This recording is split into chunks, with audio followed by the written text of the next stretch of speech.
Senator, so I've always appreciated it. Senator McDonald. I understand that the ACCC is engaged with NBN Co and relevant industry stakeholders in considering the future regulatory framework for the NBN, which is currently set out in NBN Co's special access undertaking. I understand this process is considering the future of matters such as NBN products, pricing and cost recovery. This is obviously an important and complex process which has to navigate a range of factors, ensuring value for end users, reasonable cost recovery that will allow NBN Co to maintain and invest in the future of its network, as well as providing certainty to the retail sector. I was hoping to ask a few questions about how this process is proceeding, the major issues and themes that the ACCC has identified. What is the Commission's view when it comes to the demand for broadband speeds? The COVID pandemic has obviously emphasised and accelerated trends like working and studying remotely, all of which are underscored by good broadband speed. I'm interested in what types of speeds the ACCC expects consumers will need now and into the future.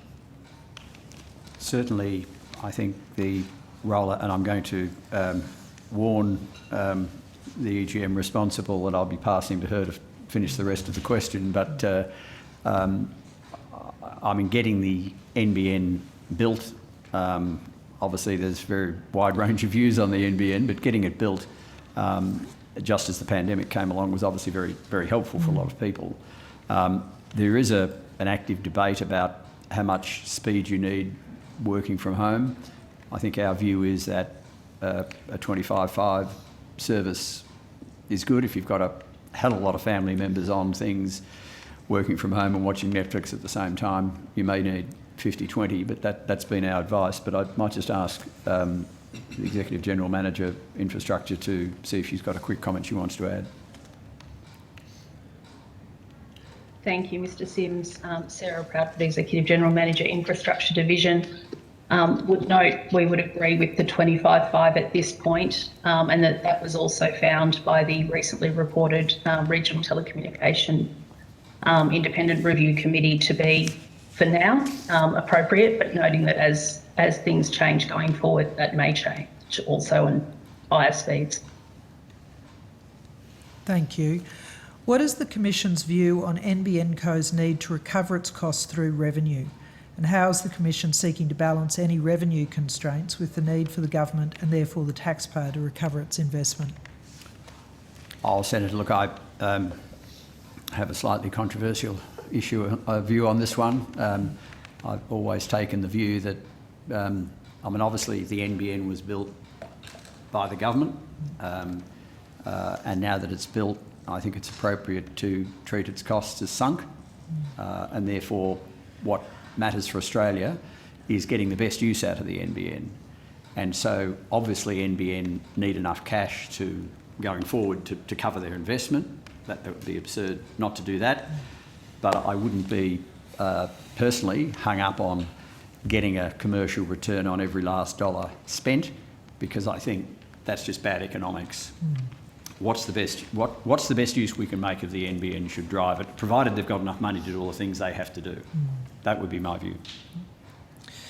To support the best interest of end users, communications networks need to be both maintained and upgraded over time.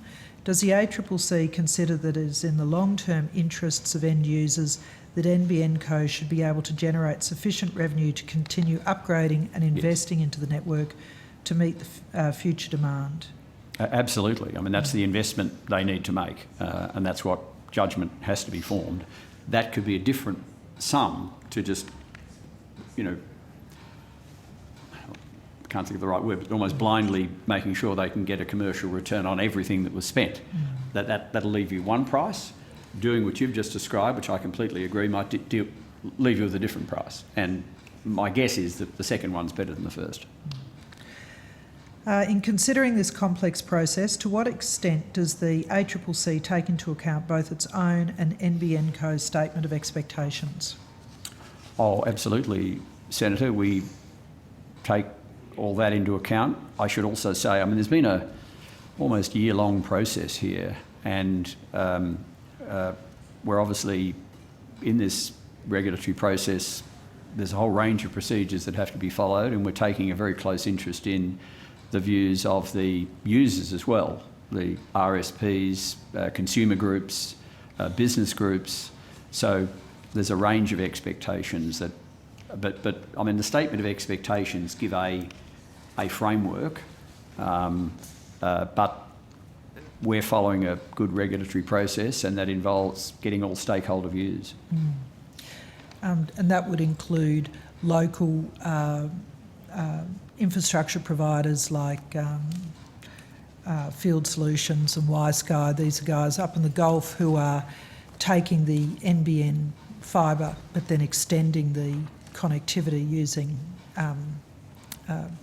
windmills and tank stands and, you know, to be able to stretch it miles away. You'd be consulting with those as stakeholders? I'm not sure. I might refer to Ms Proudfoot again. I'm sorry, Mr Sims, I missed that question. My internet, unfortunately, is playing up. Look, look. We are open to all views. I don't have a particular recollection of those players, but I'm aware of those types of players, and the names ring a bell. But we consult very widely. I mean, obviously, you've got city issues, you've got regional issues, and you've got rural issues that have to be taken into account. Well, I might provide you with those organisations, given that they'll give you a Far North Queensland, Northern Territory. I would welcome that. aspect. We may already have it, but Yeah. for the avoidance of doubt, please do. Thank you. And then